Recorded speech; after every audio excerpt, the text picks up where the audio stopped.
You ask Tiger to solve. This deals with linear equations with one unknown. The final result is b equals -2. Let's solve it step by step. Group all constants on the right side of the equation. Subtract 6 from both sides. Simplify the arithmetic.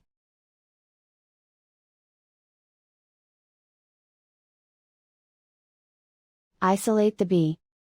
Divide both sides by 4.